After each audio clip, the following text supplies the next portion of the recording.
जय माता दी फ्रेंड्स। तो आज है अष्टमी और अष्टमी और नवमी आज एक ही हो रही है और काफ़ी लोगों ने अष्टमी कल भी कर ली थी, तो हम लोग के यहाँ तो आज ही है। और मैं माता वैष्णो का दरबार देखती हूँ, तो वहाँ पर भी अष्टमी और नवमी एक साथ ही मनाई जाएगी, जो आज ही मना रहे हैं। तो हमने भी आज ही मनाई है अष्टमी और नवमी वाले नवमी मना रहे हैं। तो मैं उठ गई थी सुबह जल्दी, क्योंकि कन्या मिलना हमारे यहाँ हो जाता है बहुत मुश्किल।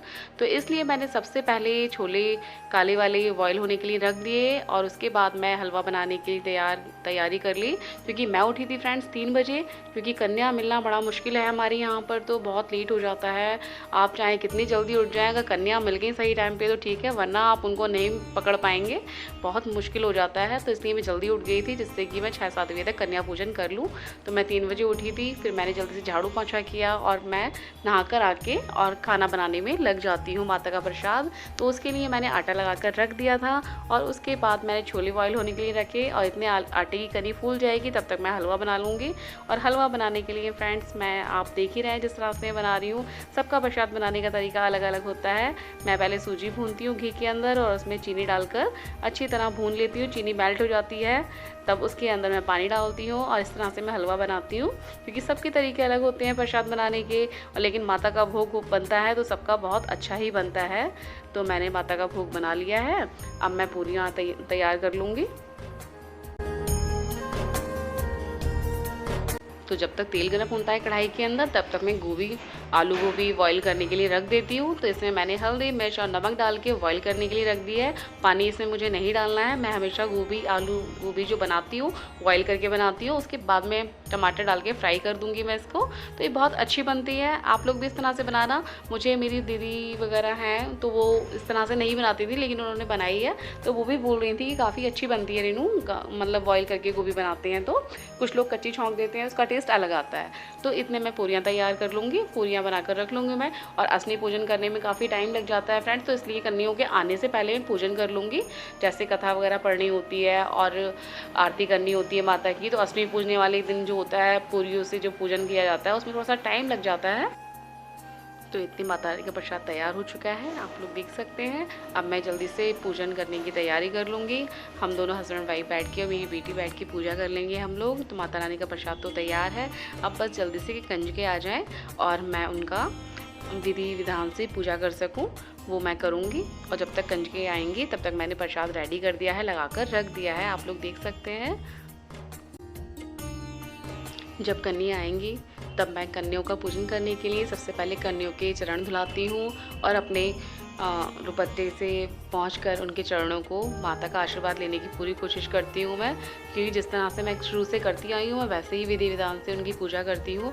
तो इतने कन्याओं का वेट हो रहा है, क्योंकि कन्या आई हुई हैं, वो ऊपर के पोर्शन में हमारे कन्या जिम रही हैं। तो ऊपर से जब वो निबट कर आ जाएंगी तो मैं नीचे बुलाकर ले आऊँगी उनको। तब तक मैंने जल का लोटा, रोली, चावल, कलावा करके रख लिए हैं प्लेट के अंदर। अब कन्या आ चुकी हैं, अब मैं उनकी पूजा करूंगी। तो कन्या मैं गिनकर बैठा लेती हूँ, क्योंकि कन्या आती हैं प्रसाद तो मैं सबको लेकर भेजती हूँ, लेकिन जो पूजन विधि करती हूँ मैं तो वो उनको 11 कन्या या 9 कन्याएँ जितनी मिल जाएं उतनी मैं बैठा देती हूँ। तो अब सारी कन्याएँ आ चुकी हैं, इनको हम लोग हस्बैंड वाइफ मिलके इनकी पूजा करेंगे और जैसे कन्या पूजन होता है वैसे ही हम लोग करते हैं।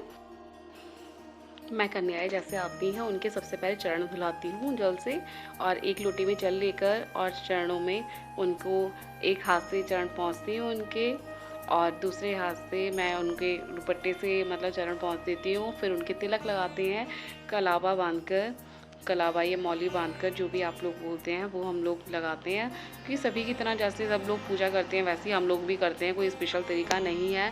लेकिन माता के चरण जरूर धुलाने चाहिए फ्रेंड्स, इससे बहुत अच्छा आशीर्वाद मिलता है। और मेरी आदत है शुरू से कि माता के चरण धुलाए बगैर मैं कभी भी कन्या पूजन नहीं करती हूँ, और शुरू से मैं ये करती आई हूँ। तो मैं ज़रूर धुलाती हूँ कि यहाँ के माता का आशीर्वाद किसी भी रूप में मिले, बस मिल जाए तो वो मेरी पूरी मनोकामना मेरी मन की रहती है की इच्छा कि हाँ वो मेरी ज़रूर पूरी हो। और माता के चरण धुला के मुझे बहुत अच्छा लगता है कि कन्या रूप में माता आती हैं, और वो लगता भी है कि माता सारी कन्याओं पे माता का रूप दिखता भी है। तो मेरे हस्बैंड ने कलावा बांधा सबके, मैंने चरण धुला के और दुपट्टे से पहुंचकर माता का आशीर्वाद लिया, और मेरी बेटी ने सबके तिलक लगाया। हम तीनों मिलकर करते हैं क्योंकि सभी ने व्रत रखे हुए हैं, तो माता का आशीर्वाद भी सभी को मिलना चाहिए, तो वैसे ही हम लोग करते हैं। उसके बाद हम लोग भोग का प्रसाद जो मैंने तैयार कर रखा था, जिससे कन्याओं का टाइम भी हम लोग ना लें, क्योंकि माता को आज के दिन सब जगह जाना होता है। और मेरे यहाँ पे आप देख सकते हैं एक दीदी बैठी हुई है पीछे सोफे पर, वो भी इंतज़ार कर रही थी कि ये लोग कन्या पूजन कर लें, फिर मैं इन वाली कन्याओं को लेकर अपने घर जाऊँ और पूजा मैं भी करूँ। तो इसलिए सबको ही वेट होता है, कन्या मिलना बड़ा मुश्किल हो जाता है क्योंकि, तो इसलिए मैंने भी थोड़ा जल्दी जल्दी करा और पूजा मैंने पहले ही कर ली थी जैसे मैंने आपको बताया। और अब मैं उसके बाद में जल्दी से प्रसाद जो मैंने रेडी कर रखा है, हलवा और छोले और पूरी का, तो मैं हमेशा खाना वाना तो नहीं खिलाती हूँ मैं, क्योंकि बच्चे नहीं खाते हैं। और अभी भी बच्चे बोल रहे थे कि बहुत थोड़ा थोड़ा सा आंटी आप हमें खिलाना, तो बहुत छोटा छोटा वाइट मैंने उनके मुंह में दिया है, क्योंकि माता का मुंह झूठा कराना तो बहुत ज़रूरी होता है कि माता को अपने हाथ से आप लोग ज़रूर खिलाएं, चाहे छोटा सा वाइट ही खिलाएं। तो मैं इसलिए अपने हाथ से थोड़ा थोड़ा सा सबको हलवा पूरी चना ज़रूर खिलाऊँगी। और उसके बाद माता रानी को जितनी भी आई हैं कन्याएं माता के रूप में, सबको प्रसाद देकर और दक्षिणा देकर, जो भी हम लोग से बन पड़ता है उतना हमको लोग करते हैं। बच्चों को प्रसाद लेकर जाने में परेशानी ना हो, क्योंकि ये कन्या पूजन से ऊपर से भी करवा कर आए थे और ये नीचे भी आए हैं, तो 2-3 जगह का प्रसाद इकट्ठा हो जाता है। तो मैंने पहले से ही पॉली इकट्ठी करके रख रखी थी, जो बच्चों के मांगने पर मैंने इनको दी, जिससे इनका प्रसाद ना गिरे, क्योंकि बच्चों का सामान बेचारे छोटे छोटे से हाथ दो उनके, वो कहाँ कहाँ सामान समेटेंगे। तो मैंने उनको एक पॉलीथीन सबको दे दी, जिससे वो सामान उसमें इकट्ठा करके लेके जा सकें। तो बच्चे बोले आंटी हमें भी दे दो, हमें भी दे दो, तो सबको मैंने एक एक पॉली दे दी, जिससे उनका सारा सामान सही से चला गया। तो फ्रेंड्स, माता रानी को हम लोगों ने तो इस तरह से कन्या पूजन किया, आप लोगों ने किस तरह से किया ज़रूर बताना मुझे, क्योंकि सबका तरीका अलग अलग होता है। बस माता को जिस तरह से भी भोग लगा सकते हैं अपनी श्रद्धा अनुसार, उस तरह से लगाना चाहिए। और सबको एक्साइटमेंट होता है कि 9 दिन उन्होंने व्रत रखे हैं, माता का कन्या का टाइम आया है कन्या पूजन करने का, तो सब हर कोई अपनी इच्छा अनुसार और अपने सामर्थ्य के अनुसार करता है।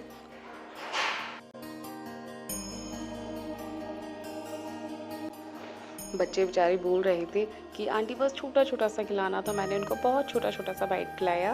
बस ये है कि यहाँ के माता को हमने भोग लगा दिया, माताओं को झूठा मुंह करके भेजा है हमने कि हाँ के माता ने हमारा भोग चाहे थोड़ा सा ग्रहण किया, कि हाँ के कुछ अंश तो उन्होंने हमारे प्रसाद का लिया है। तो ये मन में एक इच्छा होती है कि बच्चे आए हैं तो खा के जाएं, बच्चों पे प्रेशर ना डाले ज़्यादा कि वो ज़्यादा खा के जाएं, क्योंकि छोटी छोटी कन्याएं आती हैं, उनको एक जगह नहीं खाना होता, सब जगह खाना होता है। थोड़ा थोड़ा भोग भी लगाएंगे तो उनका पेट तो यूं ही भर जाएगा। तो इसलिए जितना बच्चे कहें उतना ही खिलाएं। तो मैं तो वैसा ही करती हूँ, बच्चे जितना मांगते हैं खाना मैं उतना ही देती हूँ उनको, क्योंकि बस ये है कि माता को भोग लगाना होता है और कन्या पूजन हमें करना होता है, क्योंकि कन्याएं हैं छोटी छोटी, तो उनका स्वास्थ्य का भी हमें स्पेशली ध्यान रखना चाहिए। तो इसलिए ज़्यादा मैं उनसे जिदबाजी नहीं करती हूँ और माता को छोटा छोटा सा वाइट खिला के भोग लगा के मैंने उनका आशीर्वाद लिया, चरण स्पर्श करे। सभी माताओं ने हमें आशीर्वाद दिया, कन्याओं ने, मेरी बेटी ने भी आशीर्वाद लिया, मेरे हस्बैंड ने भी आशीर्वाद लिया उनका, और माता रानी का जयकारा लगा के हमने उनको विदा किया। छोटी छोटी कन्याएं आई हुई थी, तो उनसे प्रसाद अपना संभल नहीं रहा था, क्योंकि वो ऊपर से भी लेकर आई थी और कहीं जिम कर भी आई थी। तो इसलिए मैंने एक एक पॉलीथीन उनकी ली और उनको एक एक पॉलीथीन दी, जिससे उनका प्रसाद सही से चला जाए, क्योंकि बच्चों को बहुत शौक होता है कलेक्ट करके लेके जाने का सामान जो माताओं के द्वारा मिलता है कन्या पूजन में। तो सभी जगह जिन लोगों ने दिया था सामान, उनका सामान मैंने सही से एक एक पॉली बन के रखवा कर अच्छी तरह से सारी कन्याओं को जयकारा लगा कर विदा किया।